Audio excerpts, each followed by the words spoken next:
Hello dear student, welcome to Eklavya the Magic of Education. So dear student, in previous session we discussed about the wave. In that session we discussed the meaning of wave, then the types of waves, structure of wave and the characteristics of the wave. Today we are going to discuss the detailed information about the characteristics of the wave. Before starting today's topic, we revise some topic.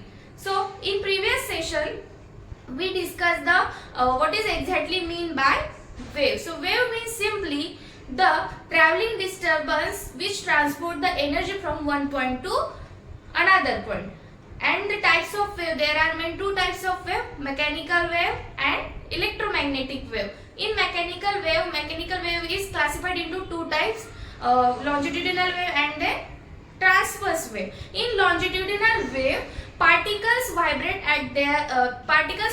parallelly at their mean position. In transverse wave, particle vibrate perpendicular to the mean position.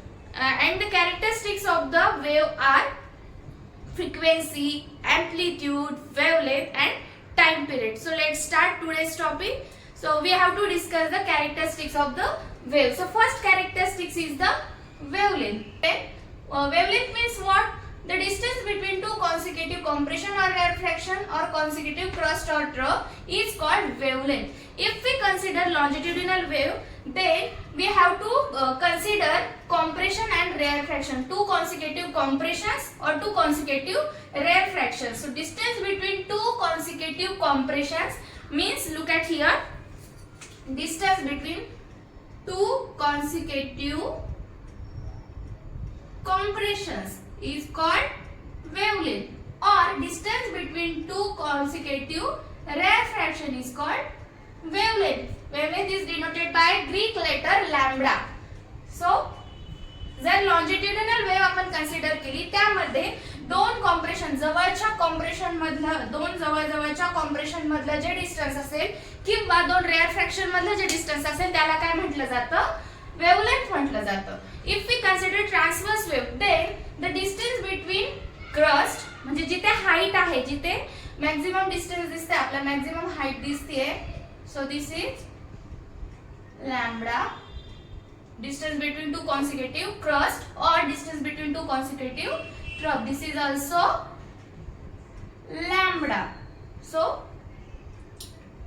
Compression, दोन compression मधलं किंवा रेअरफ्रॅक्शन मधलं जे distance असतं त्याला देखील wavelength म्हटलं जातं, किंवा दोन क्रस्ट मधलं किंवा दोन ट्रक मधलं डिस्टन्स असेल तर त्याला काय म्हटलं जातं? वेवलेंथ म्हटलं जातं. So wavelength is denoted by Greek letter lambda. लॅम्बडाने काय केले जाते? वेवलेंथ ही दाखवली जाते. अँड वेवलेंथ, लेंथ म्हटलं आपल्याला माहिती, लेंथ कशामध्ये मेजर केली जाते?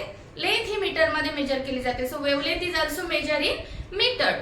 Next, second characteristic is the amplitude. What is the amplitude? Amplitude means it is the maximum distance of vibrating particle. आपल्याला माहिती आहे एका फिक्स पॉइंट पासून जेव्हा वेव्ह क्रिएट होते, प्रोड्यूस होते, त्यावेळेस काय होतं? पार्टिकल हे त्याच्या मेन पोझिशन पासून काय होतात? व्हायब्रेट होतात. व्हायब्रेट होत असताना ते किती मॅक्झिमम डिस्टन्स पर्यंत व्हायब्रेट होतात, त्या डिस्टन्सलाच काय म्हटलं जातं? एम्प्लिट्यूड म्हटलं जातं. आता इथे एक वेव्ह आहे, ह्या वेव्ह मध्ये पार्टिकल त्या डिस्टन्स पर्यंत काय झालेलं? व्हायब्रेट झालेलं आहे. ते हे डिस्टन्स म्हणजे काय? हे मॅक्झिमम हाईट म्हणजे काय झाली? त्याची एम्प्लिट्यूड झाली. सपोज आय कन्सिडर, जर मी कन्सिडर केलेलं आहे, जर ही डॉटेड लाईन मी जे दाखवते आहे, इतक्या मॅक्झिमम हाईट पर्यंत काय झालं? पार्टिकल व्हायब्रेट झालेला आहे. सो ते डिस्टन्स म्हणजे काय झालं? एम्प्लिट्यूड झाली. Amplitude is denoted by letter A. या ए ह्या लेटरने काय केले जाते? एम्प्लिट्यूड दाखवले जाते. आता एम्प्लिट्यूड मध्ये काय मेजर केले जातं? तर डिस्टन्स मेजर केलं जातं. पार्टिकल त्याच्या मेन पोझिशन पासून किती हाईट पर्यंत काय झालेलं आहे? डिस्प्लेस झालेला आहे किंवा व्हायब्रेट झालेला आहे. सो इथे देखील काय मेजर करतात? डिस्टन्स मेजर करतात. So we all know distance is measure in metre. So amplitude is also measure in metre. Amplitude पण कशामध्ये मेजर केली जाते? मीटर मध्ये मेजर केली जाते. Third characteristics is the frequency. What is the frequency? Number of wave cycle that passes from fixed point in a unit time.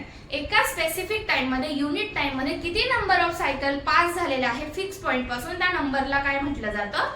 Frequency म्हटलं जातं. So look at here, इथे काय आहे? फिक्स पॉइंट आहे. समजा हा पॉइंट ओ आहे. या ओ पॉइंट पासून वेव्ह पास होतीये. वेव्ह पास होत असताना इथे बघा, पार्टिकल इथून व्हायब्रेट व्हायला स्टार्ट झाला, इथे आला, परत मेन पोझिशनला आला, मेन पोझिशनला आल्याच्या नंतर डाऊन साइड गेला आणि परत तो मेन पोझिशन पर्यंत आला.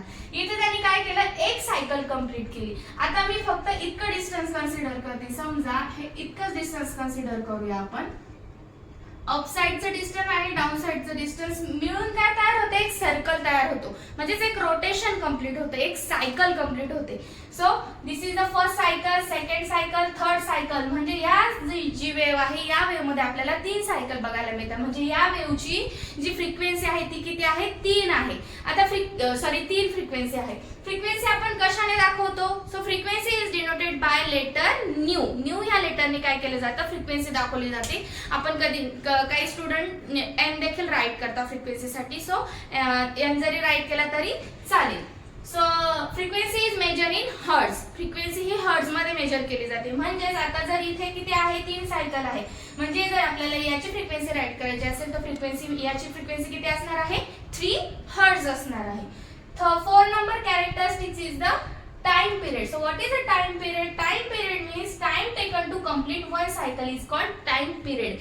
एक सायकल कंप्लीट होण्यासाठी किती टाइम लागतो त्या टाइमला काय म्हटलं जातं, टाइम पिरियड म्हटलं जातं.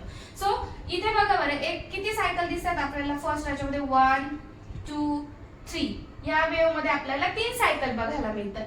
फर्स्ट सायकल म्हणजे एक सायकल कंप्लीट व्हायला 1 सेकंड लागत असेल. तो फर्स्ट जी वेव्ह आहे त्या वेव्हची जो टाइम पिरियड आहे तो काय आहे, 1 सेकंड आहे.